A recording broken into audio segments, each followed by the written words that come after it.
নমস্কার বন্ধুরা, আপনারা জানেন সংগ্রামী যৌথ মঞ্চের পক্ষ থেকে ঘোষণা করা হয়েছিল রাজ্য সরকারের তরফ থেকে যদি কোনো নেতৃত্বস্থানীয় কেউ যদি আমাদের এখানে সংগ্রামী যৌথ মঞ্চের নেতৃত্বদের সাথে কথা না পারেন, না আসেন, কোনো আধিকারিকের এখনো পর্যন্ত দেখা পাওয়া যায়নি।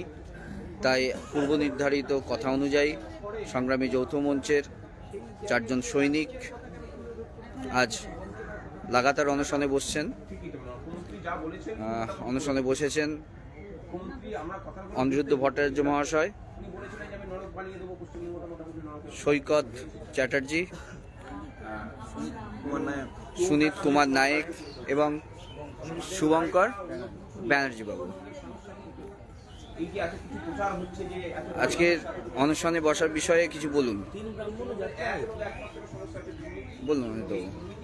আজকে সংগ্রামী যৌথ মঞ্চের পক্ষ থেকে যে অনশন কর্মসূচি নেওয়া হয়েছে সেই দাবিগুলো আপনারা জানেন যে এআইসিপিআই অনুযায়ী মহার্ঘ ভাতা যেটা দিলে শুধু কর্মচারীদের উপকার হয় না, রাজ্যের যারা দৈনন্দিন মজুরিতে কাজ করেন তাদেরও উপকার হয়। তাদের 22 টাকা মজুরির দৈনিক বেড়েছে 4% মহার্ঘ ভাতা দেওয়াতে। তারপরে যদি 40% দেয়া হতো তাহলে এটা 220 টাকা দৈনিক বাড়ত। তো সুতরাং সেই বিষয়টা রয়েছে। তারপরে যোগ্য অনিয়মিত কর্মচারীরা তারা 5,000 8,000 টাকায় কাজ করছেন এবং সেখানে আবার কমিশন দিতে হচ্ছে, তাদের যাতে নিয়মিতকরণ করা হয়, যেমন বিহারে করা হয়েছে, উড়িষ্যায় করা হয়েছে। এবং 6 লক্ষ যে শূন্য পদ, সেই শূন্য পদ পূরণ করলে 25 থেকে 30 লক্ষ মানুষ সরাসরি উপকৃত হয়, 2.5 থেকে 3 কোটি মানুষ তারা পরোক্ষভাবে উপকৃত হয়। সেই দাবি আমরা করছি এবং আমাদের আন্দোলনের উপরে যে দমনপীড়ন চালানো হচ্ছে, বন্দী করা হচ্ছে, তার বিরুদ্ধেও আমাদের এই অনশন চলছে। শুভঙ্কর বাবু, অনশন নিয়ে কিছু বলুন। কেন বসছেন অনশনে? আমার অনশন বসার একটাই লক্ষ্য, এই চোর মুক্ত রাজ্য চাই, দুর্নীতি মুক্ত নিয়োগ চাই, সবার আনন্দ চাই, খুশি চাই।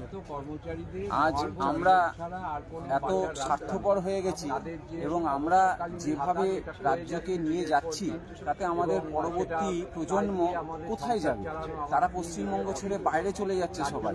এর থেকে বাঁচানোর জন্য কোনো একটা শ্রেণীকে তো আগে আসতে হবে। আমরা যদি ভদ্র সমাজের ভদ্র নাগরিক হয়ে সামনে না আসি তাহলে এটা তো জঙ্গল রাজ্য নয়, আমরা জঙ্গলে বসবাস করি না, আমরা যে কেউ কারোর দুঃখ বুঝতে পারবো না, এটা হতে পারে না। এই কারণের জন্য পশ্চিমবঙ্গের দুর্দশা দেখে আমি এখানে এইরকম ধরনের সিদ্ধান্ত নিতে বাধ্য হয়েছি। আমাদের যে ধরনের একটা মানবিক মুখোশ তৈরি করা হয়েছে কারোর নামে, সেই মানবিক মুখোশটা ছিঁড়ে ফেলে দিতে চাই আমরা, যে মানবিক মুখোশ এরকম হতে পারে। মানবিক মুখোশ কি হতে পারে সেটা আমরা একটা দৃষ্টান্ত তৈরি করতে চাই। এর জন্যই ধন্যবাদ। আমাদের মধ্যে অনশনে বসছেন সৈকত চ্যাটার্জির থেকে আমি শুনবো কিছু বিষয়। কেন বসছেন? এক কথায় আমরা বসতে বাধ্য হলাম অনশনে, তার কারণ এর আগেও আপনারা জানেন যে আমাদের অনশন চলেছিল দীর্ঘদিন। আমাদের অন্যতম কনভেনার ভাস্কর ঘোষ মহাশয় 40 দিনের ওপরে তিনি অনশনে ছিলেন। আমরা এ কারণেই অনশনে বসছি যে বঞ্চনা আকাশ ছোঁয়া পশ্চিমবঙ্গে। আমাদের সমস্ত শিক্ষক, সরকারি কর্মচারী, নার্স, পেনশনার সবার অবস্থা খুব সঙ্গীন। তার কারণ তাদের প্রাপ্য দিয়ে তারা পাচ্ছে না।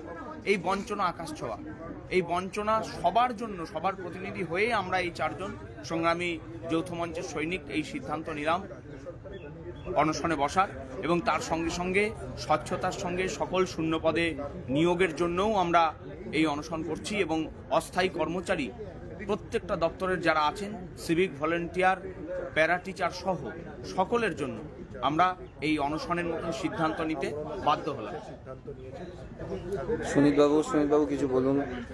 আমরা অনশনের সিদ্ধান্ত নিতে বাধ্য হয়েছি এই কারণে যে দীর্ঘদিন ধরে আমাদের যে প্রায় 1 বছরের উপর দাবি করে আসছি, আমাদের যে অধিকার, সেই অধিকারগুলো ফিরিয়ে দেওয়ার জন্য, আমাদের যে প্রাপ্য সেই প্রাপ্যগুলো বুঝিয়ে দেওয়ার জন্য। আমরা অতিরিক্ত কোনো কিছু কোথাও চাইনি, কিন্তু এই সরকার এতটাই অমানবিক, আন্দোলনের সমস্ত রকম পন্থা অবলম্বন করা সত্ত্বেও এই 1 বছর ধরে তারা একবার আলোচনার টেবিলে বসে সমস্যার সমাধানের আশ্বাসটুকু দিতে পারলেন না, উপরন্তু আরও বারংবার হেয় প্রতিপন্ন করছেন।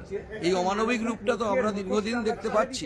এই সরকারের এই অমানবিক রূপটা যাতে জনসাধারণের কাছে পৌঁছায় তার জন্য আমরা এবং আমাদের অধিকার যাতে পেতে পারি, সুষ্ঠুভাবে পেতে পারি, তার জন্য আমরা এই অনশনের সিদ্ধান্ত নিয়েছি। অনেক ধন্যবাদ। সমস্ত সংগ্রামী বন্ধুদের বলবো, এক ঐতিহাসিক মুহূর্ত, যে সময় এই 4 জন সংগ্রামী বন্ধু অনশনে বসলেন, তাই আগামী দিনে সংগ্রামী যৌথ মঞ্চের কর্মসূচিকে সাফল্যমণ্ডিত করুন এবং এই 4 জনের পাশে থাকা আপনাদের নৈতিক কর্তব্য বলে মনে হয়।